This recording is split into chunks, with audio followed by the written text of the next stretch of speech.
man. Thank you. I know for a while the thing was like be like Joe Pyfer, but being Jack Hermansson is pretty damn good tonight. It's pretty good. Tonight we want to be like Jack Hermansson. Were you happy with your performance? You got that decision win. All three judges were on board. You did it. You got the hand raised. There's different things, I'm very happy with the win, which is the most important thing, of course. But there is a lot of mistakes done in this fight that I need to fix on. To be in this sport is a constant learning process, and I learned a lot tonight. What was that thing that you learned, or one thing you could have fixed? I know you're going to really critique it and sit down with the team, but give me one thing. Leading up to the fight, I said this fight is about a hit without getting hit, but I got hit a couple of times there, especially the first two rounds. So one punch from Joe can be one too many. Tonight I fought through that and ended up on top, but it's dangerous to get hit in there. So I will continue to work on my defense and a lot of other stuff. I need to watch the fight again, and we're going to start to pick on different things. He definitely landed in those first two rounds, but while he was able to connect, what was equally impressive is your chin. You held up and really took those punches, but he also didn't close the distance. Why do you think that was? It's hard to say. I think that if you see somebody swing at you, you manage to brace up, and that helps. It's the punches that you don't see that are dangerous. So I think that I managed to tense up and embrace before the connection with the punches. Maybe that was it. We used a lot of. We worked a lot on the ice, leading up to the fight. So I think some of the work that we did also helped me to protect myself. Excellent. We saw, if we could pinpoint a specific time where it was that ebb and flow, it totally shifted your way in round three. Yeah. You landed a clean shot where he even looked away as if thinking maybe it was an eye poke, yeah. But that was clean. Did you feel that was like, okay, I'm taking over now. I'm going to and especially your experience. Yeah, that was a defining moment, and also when I started to land those calf kicks. So after that, it was just like the variation between the jab and the calf kick that got hard for him to read, and I think that was the shift there in the third, and I knew that, my conditioning is superior to anyone's, so I can keep that pace up for all 5 rounds. And that, you beat me to the question. Even though you were away for a year, you let us know in media that you were active, that you were still keeping eyes on things, working with guys. For someone who was away that long, your conditioning held up. It seems like you got stronger as the fight went on. Yeah. I'm not one of those guys that is only training fight camp. I train year-round, and have done it since I started with this sport, and that's why I have that good conditioning, because I never take days off. I'm not just training when I'm in camp. I'm training every day, all year round. That's awesome. It doesn't seem like you took much damage. It was an awesome fight, very entertaining 25 minutes. How soon do we get in there, and how quickly do you want to defend your ranking? It's so much adrenaline after a fight, so we'll have to see how the body feels in the next couple of days, and then it's going to be easier to know. But it definitely is not going to take a year as it did the last time. So I'm hoping to fight at least 2 more times this year, and I can't wait to get back in there. Excellent. Thank you, sir, and congratulations on the win. Thank you so much. I just have one for you. You mentioned legalizing MMA in Norway. Yeah. What's the status there? Like, how far? Does it sound like it could happen? Do you know anything about? Well, before boxing was illegal as well. Boxing is now legal, so we can do boxing in Norway. And I think, it's time to get MMA legalized as well. Before I'm done with this sport, I'm gonna fight in Oslo. I have to fight in Oslo. It would be amazing to bring the sport to Norway. But I'm gonna need some help from all you guys in the media and the UFC and all the fans back home in Norway. We need to put some pressure on the politicians and show everybody that we really want this. We love this sport, and I think we should decide for ourselves if we want to enjoy to watch and to train and to compete in MMA. So let's legalize MMA in Norway. And in the meantime, I would love to go back to my birth country, Sweden, and fight there. Thank you. Jack, leading up to the fight, did you feel like like you were being used as a springboard for Joe Pyfer?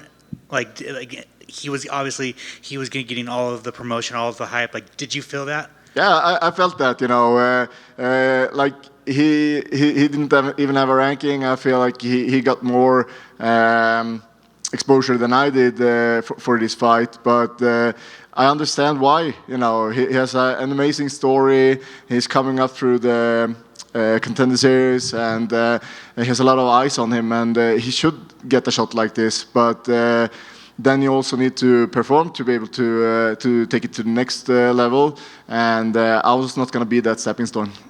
With that being said, you were the spoiler. You spoiled his hype, and you've done that throughout your career. So, like, how does that feel?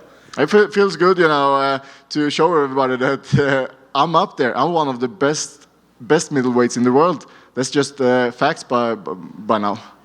And you mentioned you would like to fight Nasruddin Imavov. Is it just kind of makes sense? You guys fought back to back, and it kind of you're fighting up. That's it. I've just watched the rankings, and I fought a lot of guys up there, and obviously I can't come back with a fight with the unranked opponent and go direct to the top. So I need to fight someone that's closer to me in the rankings. And I think he makes the most sense at the moment. There's somebody ranked 2 above you. You guys have had a wrestling match before with Khamzat. Would you be willing to fight Khamzat? Of course, I'm willing to fight Khamzat. I know there's been talk of him and Cannonier and some of the other top names, so we'll see what is happening. But I will be open for that fight, and I would also love to fight Brandon Allen, but he's booked up with Vettori, and I think at the moment Imavov makes the most sense. Speaking of fighting in Sweden, like you and Khamzat could headline a Sweden card. Yeah, definitely. That would be amazing, actually. So we have Khamzat, we have Panik Jansad, and Anton Turkal. We have a lot of other Swedish. What? Yeah, Ivana, of course. Ivana, the other Norwegian fighter, and a lot of other Swedish fighters. So let's make a card in Sweden. Congratulations. Thank you. Jack, over here. You mentioned the fight between Marvin Vettori and Brendan Allen. I kind of just want to get your take on that. Who do you think is going to win that fight? It's going to be a tough one. Really hard to predict, actually. Ooh. That's a 50-50. That's a really hard fight to predict. Vittori is almost impossible to finish, and he has great cardio. And Brendan Allen has also been looking really good lately, so he probably going to be a war, and wouldn't surprise me if it goes the distance. Nice. And I know you mentioned you want to fight in Sweden and obviously legalize mixed martial arts in Norway, but if it was up to you, and how would you want the rest of your career to look like in terms of your career trajectory in the UFC? I want to fight in big arenas again. I appreciate to be the main event here at the Apex. It's really cool, but when I was dreaming about becoming a UFC fighter, I dreamt about big arenas, and I've done that, and that's the most amazing feeling in the world, and that's what I want to do. Awesome. Congratulations. Thank you. Definitely saw a difference in Joe going in that third round. Did you feel that you just kind of needed to weather an initial storm from him? Did he come out and play out how you thought he would, coming out strong at first? Yeah, I did hope to do even better at the beginning than I did, but I knew that the fight was gonna benefit me as long as it went. So I did expect that. But I did expect to do better in the first 2, so I'm not quite happy with myself there.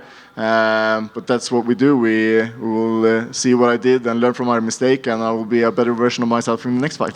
Was it just his timing was throwing you off a little bit, or what do you think was taking you a little bit in those first couple of rounds? It's always hard to find the timing and find your rhythm and find your distance. With all the pressure, all the nerves, it takes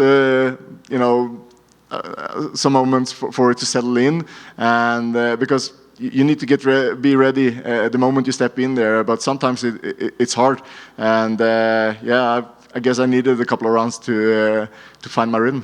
And then definitely in that last round, I think I, as well as some others, had that 2-2 going in there, but then you were able to secure that takedown. Was there something in you that kind of knew that if you could at least get the takedown, that would sort of secure that round for you? Yeah, I thought that, and also Joe is powerful. He's dangerous until the last second of the fight. So I knew that, okay, let's seal the deal, let's get a takedown. My plan was to get a little bit more of the ground and pound going, but he kept really close, and he was fighting my hands well, so it's hard. I didn't want to give him too much distance to pop up, so it's hard to get the ground and pound going. Slightly frustrating, actually. Yeah, well, you did a really good job of controlling him in that last round. And last thing for me, I guess just going back to Joe, a lot of people were kind of hyping him up. Do you see him as a possible future contender? He's young, he's kind of still coming into it, but do you see greatness potentially in him for the future? Yeah, I promise you, he's going to do well. I'm 100% sure of it. You know, now he has this loss, and I'm sure he's just going to grow from it. Joe seems like a great guy. He seems focused, and he's a dangerous fighter, and I don't see why he shouldn't be great. Awesome. Congrats on the victory. Thank you. Okay. Thank you, guys. Appreciate it.